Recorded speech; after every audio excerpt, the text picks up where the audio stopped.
있습니다. 사무엘상 25장 23절에서 35절까지 말씀 같이 보시겠습니다. 함께 봉독하겠습니다. 아비가일이 다윗을 보고 급히 나귀에서 내려 다윗 앞에 엎드려 그의 얼굴을 땅에 대니라. 그가 다윗의 발에 엎드려 이르되 내 주여 원하건대 이 죄악을 나 곧 내게로 돌리시고 여종에게 주의 귀에 말하게 하시고 이 여종의 말을 들으소서. 원하옵나니 내 주는 이 불량한 사람 나발을 개의치 마옵소서. 그의 이름이 그에게 적당하니 그의 이름이 나발이라. 그는 미련한 자니이다. 여종은 내 주께서 보내신 소년들을 보지 못하였나이다. 내 주여 여호와께서 살아계심을 두고 맹세하노니 내 주도 살아계시거니와 내 주의 손으로 피를 흘려 친히 보복하시는 일을 여호와께서 막으셨으니 내 주의 원수들과 내 주를 해하려 하는 자들은 나발과 같이 되기를 원하나이다. 여종이 내 주께 가져온 이 예물을 내 주를 따르는 이 소년들에게 주게 하시고 주의 여종의 허물을 용서하여 주옵소서. 여호와께서 반드시 내 주를 위하여 든든한 집을 세우시리니 이는 내 주께서 여호와의 싸움을 싸우심이요 내 주의 일생에 내 주에게서 악한 일을 찾을 수 없음이니이다. 사람이 일어나서 내 주를 쫓아 내 주의 생명을 찾을지라도 내 주의 생명은 내 주의 하나님 여호와와 함께 생명싸개 속에 쌓였을 것이요 내 주의 원수들의 생명은 물매로 던지듯 여호와께서 그것을 던지시리이다. 여호와께서 내 주에 대하여 하신 말씀대로 모든 선을 내 주에게 행하사 내 주를 이스라엘의 지도자로 세우실 때에 내 주께서 무죄한 피를 흘리셨단지 내 주께서 친히 보복하셨다든지 함으로 말미암아 슬퍼하실 것도 없고 내 주의 마음에 걸리는 것도 없으시리니 다만 여호와께서 내 주를 후대하실 때에 원하건대 내 주의 여종을 생각하소서 하니라. 다윗이 아비가일에게 이르되 오늘 너를 보내어 나를 영접하게 하신 이스라엘의 하나님 여호와를 찬송할지로다. 또 내 지혜를 칭찬할지니며 또 내게 복이 있을지로다. 오늘 내가 피를 흘릴 것과 친히 복수하는 것을 내가 막았느니라. 나를 막아 너를 해하지 않게 하신 이스라엘의 하나님 여호와의 살아계심을 두고 맹세하노니 네가 급히 와서 나를 영접하지 아니하였다면 밝는 아침에는 과연 나발에게 한 남자도 남겨두지 아니하였으리라 하니라. 다윗이 그가 가져온 것을 그의 손에서 받고 그에게 이르되 내 집으로 평안히 올라가라. 내가 네 말을 듣고 내 청을 허락하노라. 아멘. 하나님의 말씀입니다. 아비가일이 급하게 다윗에게 달려가고 준비해서 엎드려서 그에게 내 말 한 번만 들어달라고 간청하여서 오늘 말했던 그 아비가일의 이야기입니다. 아비가일이 참 지혜로운 여자가 분명합니다. 그래서 그 아비가일의 그 지혜가 아비가일의 아름다움이 되어지고 있습니다. 하나님 보시기에도 이렇게 미련한 자가 아니라 지혜로운 자가 우리가 되어지기를 갈망하기를 원합니다. 그것이 정말 아름다움입니다. 오늘 그 아름다운 아비가일의 그 모습들을 통하여 우리가 지혜가 무엇이고 또 우리가 이런 위기 가운데 어떻게 처신해야 하는가를 또 배우고 살리는 자가 될 수 있으면 좋겠습니다. 미련한 자는 자기의 어리석음을 알지 못하는 자입니다. 다윗은 분노하고 있고 그리고 여전히 자기의 교만함과 미련함 가운데 있는 자기 남편 나발을 둘 다 살리는 일을 지금 아비가일이 하고 있습니다. 아비가일이 왜 달려갔겠습니까? 자기 남편 살리려는 거예요, 사실은.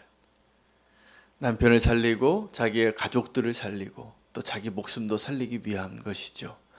그런데 미련한 사람은 자기가 지금 위태로운 가운데 있다라는 것을 모릅니다. 모르는 게 참 많죠. 자기가 다 알고 있다라고 생각하고 다 자기 힘이고 자기 공로라고 생각하고 목이 꼿꼿하고 교만하고 탐욕적인 모습들, 이게 미련한 사람의 모습인데, 우리는 그런 사람이 되어질 수 있다라는 사실을 아는 것만으로도 지혜를 배웁니다. 아비가일이 그 나발과 함께 여태까지 살아왔는데 이게 참 이해하지 못할 가정의 모습입니다. 어떻게 이 나발과 같은 사람에게 아비가일과 같은 아내가 있을 수 있었을까? 요즘 말로 말하면 벌써 헤어져도 벌써 한참 헤어졌을 것 같은데 이런 남편하고 어떻게 살았을까? 그것은 아비가일이 진정으로 지혜로운 여자이기 때문입니다. 아비가일이 정말 아름다운 사람이기 때문에 그렇습니다. 우리는 이 미련한 사람을 대하는 방법을 잘 몰라서 아비가일이 잘 못 되는 거죠. 그래서 미련한 사람을 향하여 우리는 자꾸 다투고, 지금 다윗이 이 나발의 어리석음을 보고 그 소식 하나 듣고 선대했는데 자기를 모욕하는 그 나발을 향하여 어떻게 했습니까? 칼을 뽑았잖아요. 근데 아비가일은 어떻게 했냐 하면 평생 그 미련하고 어리석은 그런 남편을 남편으로 두고 평생 지혜롭게 산 거예요. 정말 아비가일이 아름다운 여자입니다. 그런 남편과 살아낼 수 있다는 것만으로도. 그래서 우리 남편이나 아내가 좀 부족해도 그렇게 그런 배우자랑 살아낼 수 있는 것도 놀라운 지혜예요. 놀라운 아름다움이에요. 오늘 아비가일이 그런 아름다움을 가진 사람이었다는 것을 발견합니다. 여러분, 다윗이 지금 분노했는데 다윗이 분노해서 얻으려고 했던 것이 뭐냐 하면 지금 이 나발을 향하여서만큼은 하나님의 이름과 상관없는 싸움을 시작하려고 한 거였어요. 자기의 이름이 모욕을 당했기 때문에 이거 내가 참을 수 없다. 지금 우리가 정말 하나님과 친밀하게 동행하지 못해서 우리의 삶 가운데 흔히 보이는 우리의 연약한 모습이죠. 하나님의 이름을 모욕하는 자리에서는 그냥 다 숨어 지내는 비겁한 자로 살다가 누가 내 이름을 좀 건들고 내 자존심을 건들고 내 땅을 좀 침범하면 내 거 좀 건들면 욱 하잖아요. 그래서 다윗과 같이 되는 거죠. 그래서 칼 뽑는 사람 많습니다. 그때 우리에게 누가 필요하냐면 그 칼 도로 집어넣으라고 지혜롭게 나를 살려내는 아비가일이 필요해요. 성령님이 이 아비가일과 같습니다. 여러분, 이 아비가일의 정말 아름다운 모습, 첫 번째는 그가 다윗의 위태로움을 알아요. 자기 남편의 위태로움을 알고 그래서 그 누구보다 가장 급하게 빨리 움직입니다. 이게 지혜예요. 미리 막는 것이죠. 칼을 뽑은 사람들이 얼마나 화가 나서 달려오겠어요? 근데 아비가일이 더 급합니다. 오늘 이 사무엘상 25절에 보면은 급히라는 단어가 여러 번 나와요. 어리석은 자보다 더 미리 그것을 헤아려서 그 길을 막고 다윗을 맞이하려고 했던 것이죠. 그 다윗의 마음을 어떻게 풀어야 하는지도 알고 더 서두릅니다. 큰일 났다. 여러분, 그 지혜로운 사람이 어떤 위태로운 일이 일어나기 전에 미리 대비하고 미리 기도하고 미리 하나님께 구하는 자가 되는 것입니다. 그 지혜가 있기를 바랍니다. 그리고 다윗이 자기의 이름을 회복하기 위하여 싸우려고 하는 그 마음을 이 여인이 알아요. 그래서 다윗에게 급히 찾아와서 나귀에서 내려서 땅에 엎드리고 다윗의 발 앞에 엎드려서 내 말 한 번만 들어봐 달라고. 그리고 그 한마디의 말에서 다윗이 그 싸움을 싸워서 얻으려고 했던 것을 다 성취하게 해줍니다. 아주 지혜로운 여자예요. 뭐라고 얘기하냐면 다윗이 칼 뽑아서 얻으려고 하는 게 뭐냐면 나를 무시해 네가? 내가 너를 네가 무시했던 내가 너보다 더 힘이 세고 내가 더 강하고 내가 너를 죽임으로써 내 이름을 회복할 거야. 이게 지금 다윗이 원하는 거라는 것을 알아요. 그래서 그 싸움을 싸우기도 전에 칼을 휘두르기 전에 달려오는 다윗을 향하여 맞이하고 지혜롭게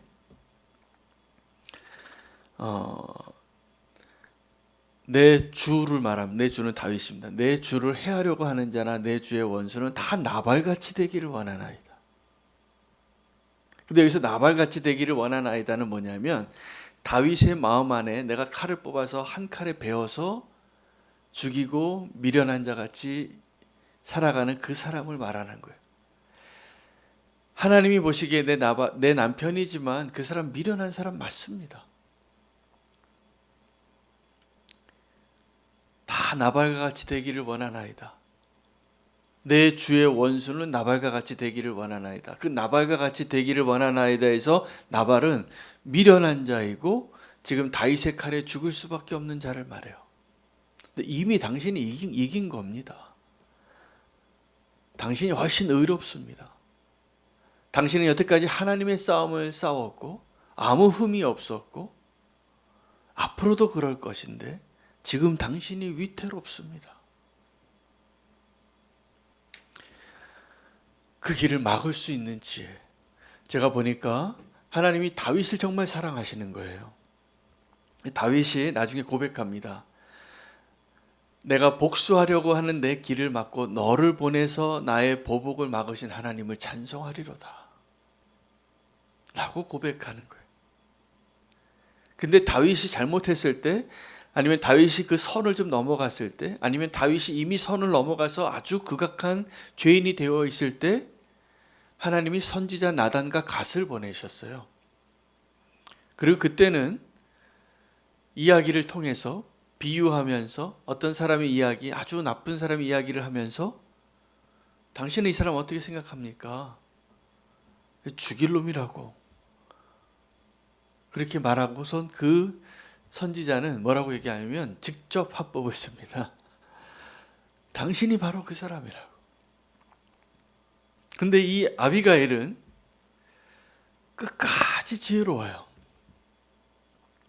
그 결론을 이야기하고 다윗이 당신이 앞으로 이루어 나갈 그 하나님의 나라에서 오늘 이 일이 어떠한 흠이 될 것인가를 얘기해요. 그리고 하나님께서 내 왕 다윗을 후대하셔서 다윗이 정말 이 나라의 왕이 되었을 때 나를 기억해 달라고. 당신이 승자라고. 당신의 이름이 훼손되지 않았다고. 그 사람을 이렇게 격려하고 위로하고 축복해서 그의 악행을 막을 수 있는 지혜가 있는 사람, 아비가일입니다. 아비가일의 아름다움은 첫째, 그 지혜가 있다라는 것 때문입니다. 여러분, 지혜로운 사람 되시기를 바랍니다. 외모를 꾸미는 것보다 그 마음이 지혜롭고 그 마음 안에 지혜가 있는 사람이 정말 아름다운 사람이에요. 지혜로운 사람이죠. 이 아비가일의 두 번째 아름다움은 겸손할 줄 아는 것 같아요.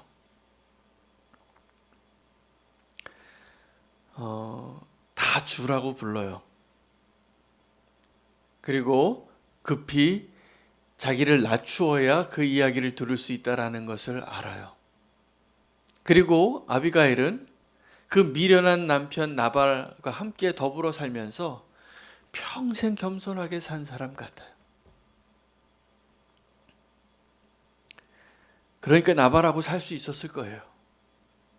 그러나 그녀는 지혜로웠기 때문에 그렇게 한 것이지, 그렇게 자기 목소리 좀 내고 자기 의견을 더 관철하고 그렇게 싸워서 쟁취하는 것을 몰라서 그런 것이 아니에요.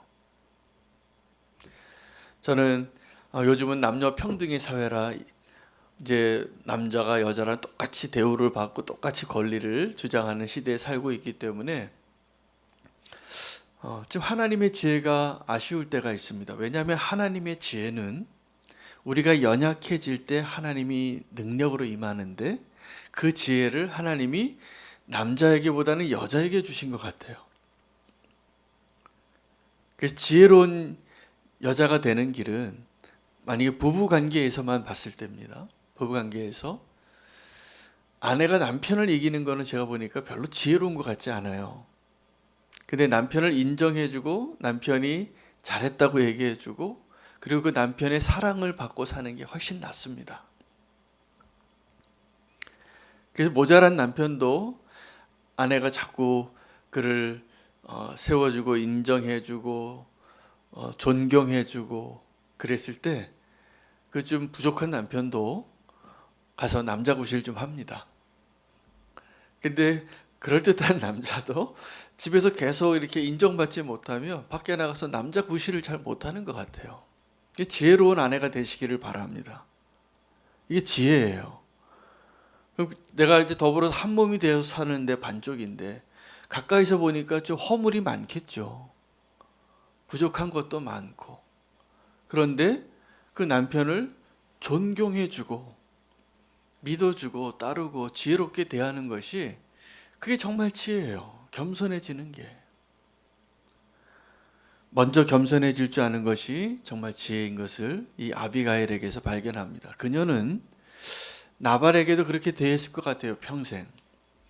그리고 이 나발의 생명을 살리기 위하여 급히 달려와서 겸손한 태도를 잃지 않습니다.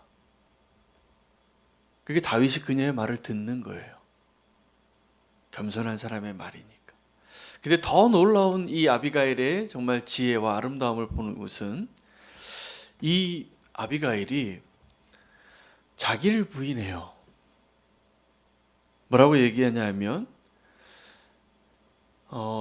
다윗이 왜 분노했습니까? 다윗이 사람들을 보냈는데 자기 남편 나발이 그를 모욕했거든요.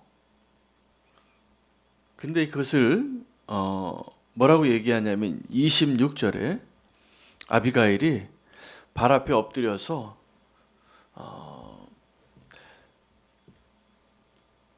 죄송합니다. 24절입니다. 24절에 이렇게 말합니다. 원하건대 이 죄악을 나에게 돌리소서. 여종에게 주의 귀에 말씀하게 하시고 이 여종의 말을 들으소서. 그러니까 다 뭐라고 얘기하냐면 자기 책임이라는 거예요. 다윗이 사람들이 보낼 때 내가 그 자리에 없어서 내가 듣지 못했다고. 내가 들었으면 그분들을 잘 대하고 내가 선물을 보내서 이렇게 드렸을 텐데 다 내 탓이라고. 여러분 이게 지혜입니다. 놀라운 사랑이죠. 정말 아름다운 여인이 되는 거예요. 다윗이 그 얘기를 듣고 그래 네 탓이다 이제 네가 내 칼을 받아라 그렇게 얘기하지 않아요. 정말 지혜로운 거예요. 자기를 부인하는 것. 모세가 하나님과 함께 40일 시내산에서 그 거주하는 동안에 그 이스라엘이 그 모세를 기다리지 못하고 아론에게 금송아지 만들고 날뛰고 있을 때 하나님이 내 백성이 부패했다고 내려가라고. 그 진짜 부패했죠. 우상 숭배하고 있었죠. 송아지 금송아지 놓고 제사 드리고 하나님이라고 얘기하고. 그때 이 모세가 그 십계명 돌판을 다 갈아서 시냇가에서 그 백성들 다 마시게 해버리고 하나님 앞에 나아가서는 하나님 내 이름을 생명책에서 제할지라도 이 백성을 좀 용서해달라고 간구하는 사람이에요. 여러분이 하나님이시라면 그런 모세의 이름을 생명책에서 지우시겠습니까? 아니요. 하나님 뭐라고 말씀하셨냐면 이 백성을 다 멸하고 너를 위대한 나라로 세우겠다고. 너 한 사람 택하겠다. 이게 지혜예요. 여러분 우리가 이 세상에서는 자기를 부인하고 내 잘못이라고 말하면 바보 같지만 하나님 보시기에는 그 사람처럼 소중한 사람이 없고 그 사람처럼 아름다운 사람이 없습니다. 그 예수님도 십자가에서 그 기도를 하시니까 하나님 그 기도를 들으실 수밖에 없는 거예요. 자기를 죽이는 그 하나님의 백성들을 향하여 용서를 구하는 그 기도. 하나님, 저들이 알지 못해서 그런다고. 용서해 달라고. 그 기도는 이미 응답받는 기도입니다. 여러분, 오늘 아비가일의 그 지혜와 겸손과 자기 부인을 통하여 정말 아비가일처럼 아름다운 사람이 될 수 있는 기회를 우리가 놓치지 않았으면 좋겠습니다. 세상에서는 그런 사람들 바보라고, 왜 그렇게 사냐고 이야기할 거예요. 그러나 이게 정말 지혜이고 이것이 정말 하나님 보시기에 아름다움입니다. 다윗이 나중에 이 아비가일을 아내로 삼죠. 제가 보기에는 다윗이 이 여인이 정말 아름다워 보였을 것 같아요. 그 지혜 때문에. 그 지혜가 아름다워 보입니다. 여러분, 그 지혜로 아름다움을 회복하는 사람 되시기를 축복합니다. 아비가일이 될 수 있는 은혜를 하나님 주셨습니다. 다윗이 위태로울 때, 나발이 위태로울 때 그 위기에서 건져낼 수 있는 아름다운 지혜, 오늘 이 악한 세상에 우리에게 주님께서 말씀해 주시는 지혜입니다. 그 지혜 가지라고, 그 아름다움으로 살라고, 정말 지혜로운 자 되시기를 축복합니다. 그것이 정말 아름다운 모습입니다. 하나님께서 아비가일이 얼마나 아름다운지를 말씀해 주셨고, 우리가 그 아비가일의 아름다움을 간구하고 또 구할 수 있는 기도의 시간 되시기를 원합니다. 오늘